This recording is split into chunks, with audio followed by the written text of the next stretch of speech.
Ciudadana Presidenta. Hoy sí quiero aclarar aquí algo importante a mis compañeras y a mis compañeros legisladores, a esta soberanía. Quiero decirles que he solicitado a la Secretaría de Servicios Parlamentarios que se distribuya el orden de mis intervenciones para que no se acumulen. Sin embargo, creo hay una intencionalidad para acomodarlo, para ordenarlo en una sesión. No es la primera vez que sucede, compañeras y compañeros, así que les ofrezco una disculpa si esta tarde me extiendo en mis intervenciones. Gracias. Con el permiso del pueblo de Guerrero. Compañeras y compañeros legisladores, el pasado 17 de octubre, el mundo entero conmemoró una de las fechas más significativas de la lucha por la justicia social, el Día Mundial para la Erradicación de la Pobreza. Esta propuesta surgió con la necesidad de proclamar que la pobreza es una violación de derechos humanos fundamentales, pero sobre todo para recordar que la pobreza no es una fatalidad, sino una consecuencia de estructuras económicas y políticas profundamente injustas. Hablar de pobreza no es hablar solo de carencias materiales, sino de una condición estructural que niega a millones vivir con dignidad humana. La pobreza no consiste únicamente en la falta de ingresos, sino en la privación de las capacidades fundamentales de las personas para su desarrollo. La falta de la educación, la falta de acceso a los recursos naturales, en la falta de acceso a la tecnología y en la distribución económica.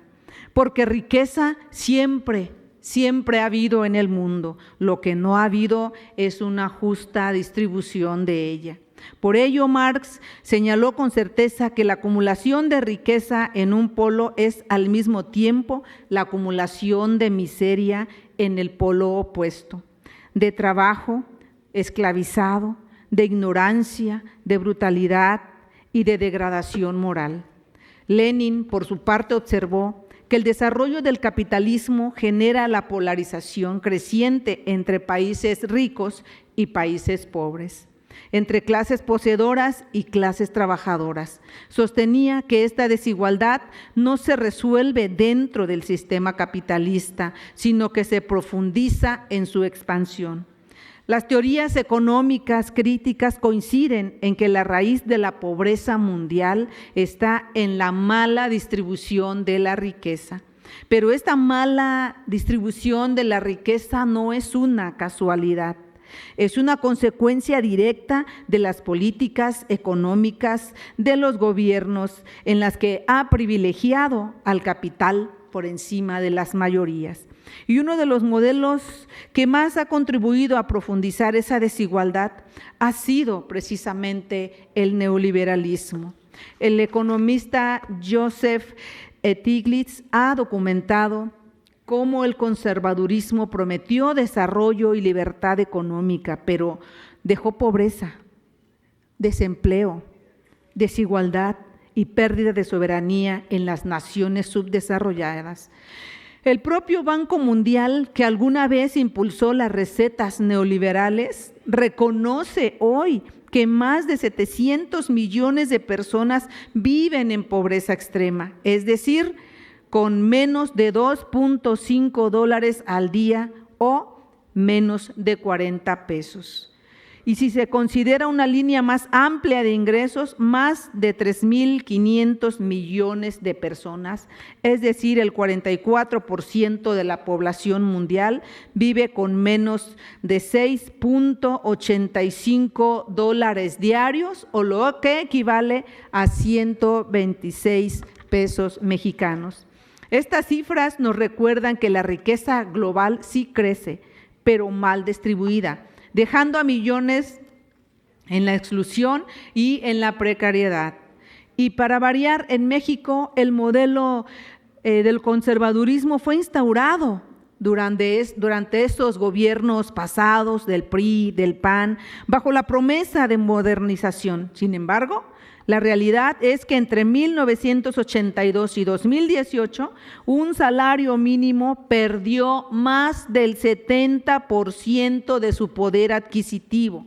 Se privatizaron sectores estratégicos, se redujo el gasto social y la pobreza se mantuvo en niveles del más de 50% de la población. Millones de mexicanos migraron hacia Estados Unidos durante esos años al ver desaparecer su estabilidad laboral, sus derechos sociales y su esperanza de movilidad. Pero en 2018 comenzó una nueva etapa en nuestra historia, en nuestro país. Con la cuarta transformación encabezada por el presidente Andrés Manuel López Obrador, se colocó en el centro de la política económica la justicia social y la redistribución del ingreso.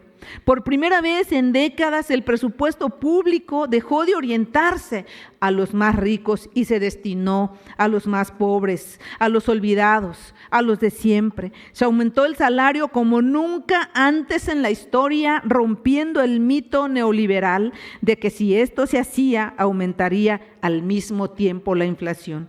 Estas políticas fueron descalificadas como populistas, pero hoy sabemos que son económicamente racionales y socialmente justas, para que aquellos que creen que la riqueza de un país está referenciada por el crecimiento del Producto Interno Bruto, el economista Timothy Parrick, en su obra Desacelerar o Morir, plantea que la verdadera riqueza de una nación no está en crecer ilimitadamente, sino en distribuir equitativamente los recursos, en desacelerar la acumulación para acelerar la dignidad humana.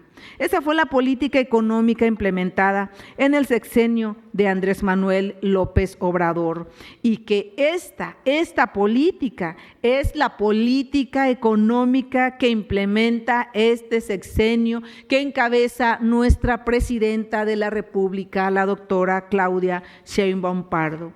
Los resultados son claros, compañeras y compañeros. Más de 13 millones de mexicanas y mexicanos han logrado salir de la pobreza. Vaya forma tan más digna de conmemorar el Día Mundial para la Erradicación de la Pobreza.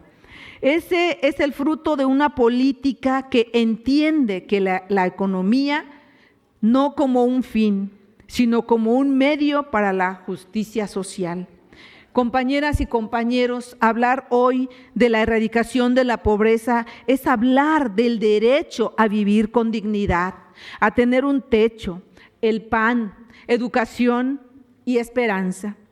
El reto de los gobiernos del mundo no debe ser solo conmemorar este día, sino implementar acciones reales y contundentes para acabar con la pobreza, porque erradicar la pobreza es defender los derechos humanos. Erradicar la pobreza es construir justicia social. Erradicar la pobreza, compañeras y compañeros, es honrar la dignidad del pueblo de México. Que viva la cuarta transformación. Muchísimas gracias. Sería cuanto.